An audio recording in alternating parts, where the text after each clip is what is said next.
Je m'appelle Chantichela Bierte Mutombo, je suis congolaise, je vis à Kinshasa et je suis DG de AG Real Estate, une société de gestion immobilière. Je suis aussi fondatrice de Ex-Diaspo Lead.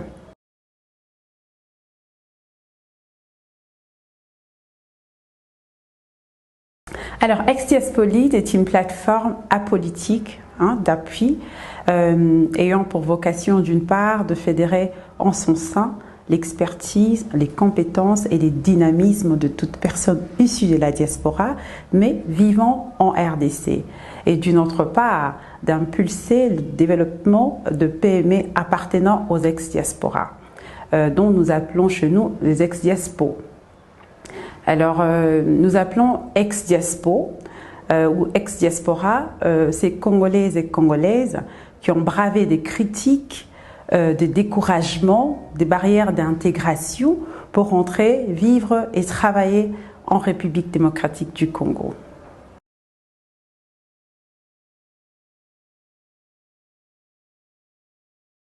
Ça, c'est une très bonne question qui me fait toujours me réfléchir.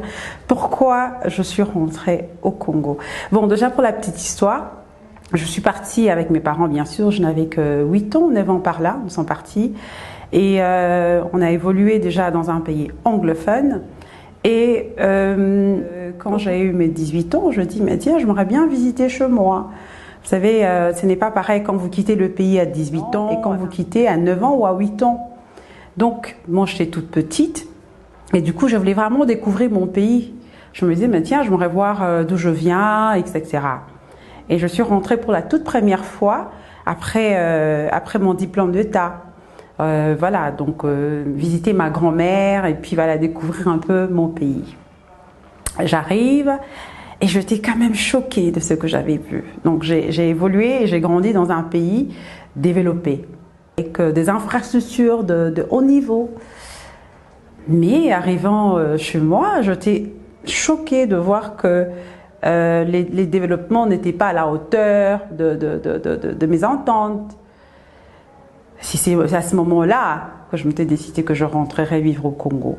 Parce que je me disais, mais tiens, je devrais rentrer vivre au Congo, comme ça, un jour je pourrais aider, n'est-ce pas, amener ma petite pierre à l'édifice et pouvoir ramener le Congo à être comme l'Afrique du Sud où j'ai grandi. Je dis non, moi, je me disais mais non, c'est pas possible. À 3h30, c'est carrément la nuit et le jour. C'est pas possible. Il faudrait absolument qu'on revienne et qu'on aide le Congo à devenir comme l'Afrique du Sud. Bon, ça c'était moi à 18 ans. Et c'est par rapport à ça, j'ai eu du coup juste une grosse envie de retourner chez moi et contribuer au développement socio-économique de mon pays, à l'avancement de mon pays. Comment? À 18 ans, je ne savais pas comment j'allais le faire, mais je savais qu'il était temps de rentrer chez nous. Alors, quand j'ai fini mes études secondaires, universitaires, je m'étais décidé que voilà, j'allais peut-être vivre ailleurs et tout. Je m'étais décidé que c'était peut-être plus facile d'aller vivre à New York. Alors je me suis retrouvée aux États-Unis et j'étais à New York et c'était magnifique, une très belle ville. Et un soir je marchais et je rentre et je me dis mais qu'est-ce que je pourrais apporter à ces pays? Rien, rien. Tout est fait. Tout est construit, les systèmes roulent, ça marche très bien. Mais par contre, chez moi, je pourrais s'y amener New York. Alors, finalement, je pense qu'au bout de 4 jours, je me rappelle très bien, j'ai appelé ma mère, je lui dis Hi mother, I'm coming back to South Africa. Je rentre en Afrique du Sud. Elle me dit non, reste là-bas. Je dis non, je rentre, mais c'est pas pour rester en Afrique du Sud, mais c'est pour aller au Congo. Voilà, après on peut répondre à votre question. C'est par envie de vouloir, n'est-ce pas, amener ma petite pierre à l'édifice et à construire un meilleur Congo pour nous et pour les générations à venir.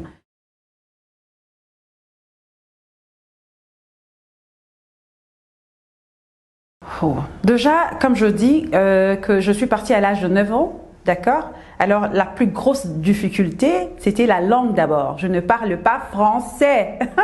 Je ne parle pas français. J'ai fini ma formation primaire en anglais, secondaire en anglais, universitaire en anglais, voire même mon MBA et mon master en anglais. Donc, c'est donc que j'avais déjà cette grosse difficulté de langue. Voilà, une grosse barrière d'intégration.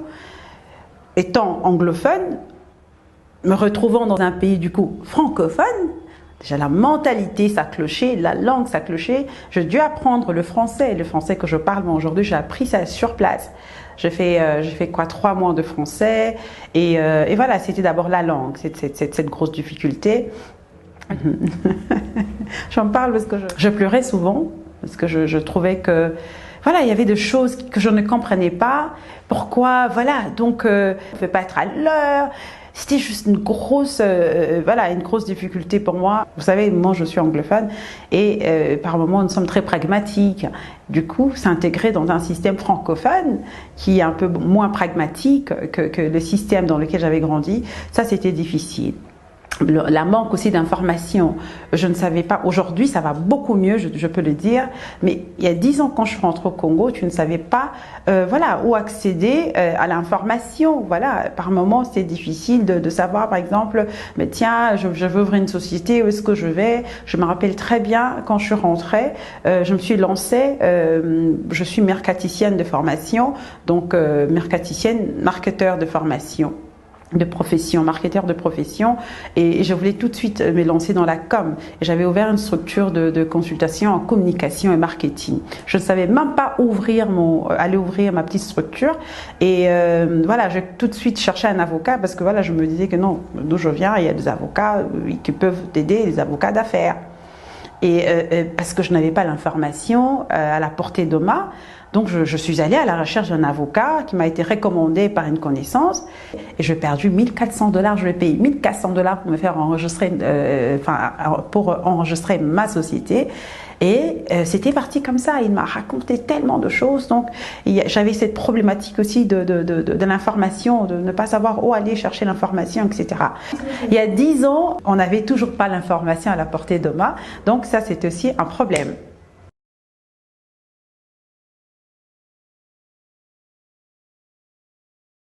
Donc voilà, la solution qu'Ex-Diaspora apporte aujourd'hui, c'est d'abord la centralisation de savoir-faire au sein, n'est-ce pas, d'une plateforme. D'accord?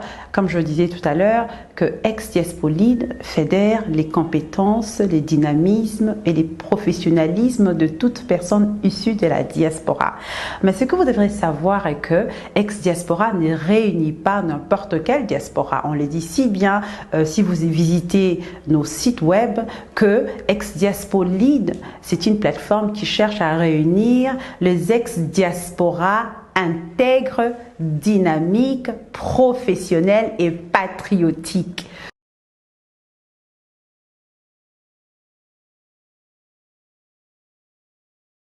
Certainement, Ex-Diaspolide facilite et aide la réintégration et intégration en RDC de tous nos membres, bien sûr, qui adhèrent à la plateforme et à la vision de la plateforme.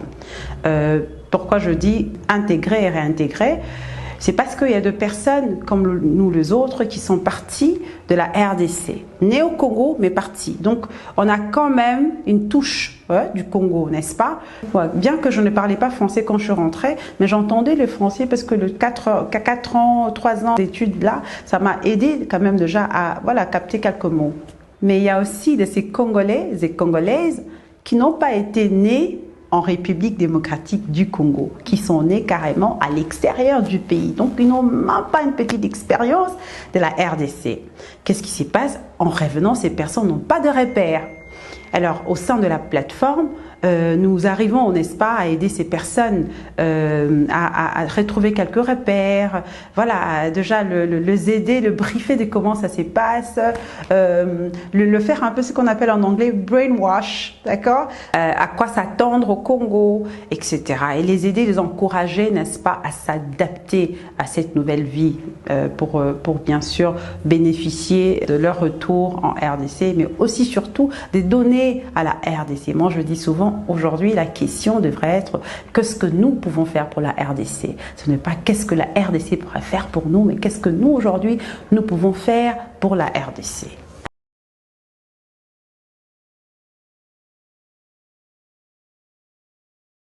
Vous n'avez pas à être que de la diaspora, hein, vous n'avez pas à être issu de la diaspora pour intégrer la plateforme ex-Diaspolide.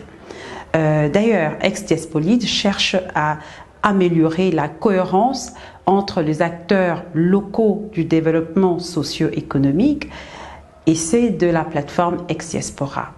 Je dis souvent que seule la ex-diaspora ne peut pas développer la RDC parce que la ex-diaspora n'a pas l'expérience du terrain. D'accord? Il faudrait les locaux. C'est main dans la main que nous allons développer, n'est-ce pas, la RDC. Donc, nous avons aussi besoin de locaux, d'accord, au sein de la plateforme parce qu'ils ont l'expérience du terrain, ils savent comment les choses se font, ils savent comment aller un peu plus vite. Voilà. Donc, par exemple, moi aujourd'hui, quand je réfléchis, quand je fais mon bilan il y a de cela 10 ans, mais tiens, je me dis, waouh, les Congo m'a aussi beaucoup donné. Les Congo m'a donné l'expérience du terrain. Je suis plus efficace sur le terrain parce que je compris comment les choses se font aujourd'hui. Et quand je venais à peine de rentrer, mais je n'étais pas très efficace parce qu'il me manquait l'expérience du terrain. Il faut avoir l'expérience avec le locaux. D'abord, les locaux qui ont l'expérience du terrain, et puis la ex-diaspora ramène une expertise un peu plus taillée, comme je dis, sur mesure, un peu plus avancée, parce que bien sûr, cette ex-diaspora a vécu dans le pays plus développé que la RDC et a son atout, ses expériences. Donc c'est ensemble. La ex-diaspora ramène l'expérience taillée sur mesure de pointe, de la modernité, etc. Parce que, n'est-ce pas, ils ont vu un peu comment les choses se font ailleurs. Ils peuvent ramener ça en RDC, mais ils ne peuvent pas le faire seuls. Nous ne pouvons pas le faire seuls. Nous devons le faire avec le locaux. C'est main dans la main que nous avançons pour un meilleur Congo et pour les générations à venir.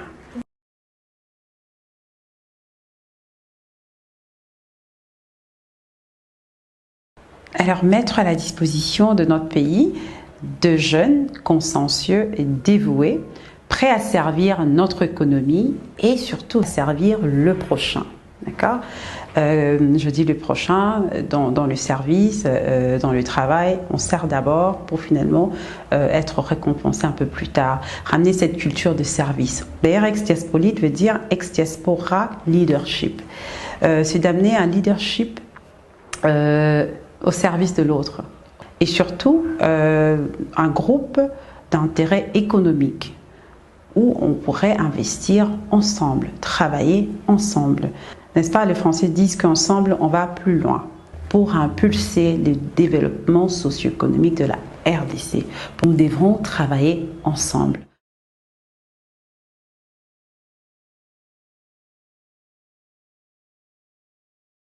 Je vous remercie et je vous dis à très bientôt à notre prochaine ex-Diaspolide Connect.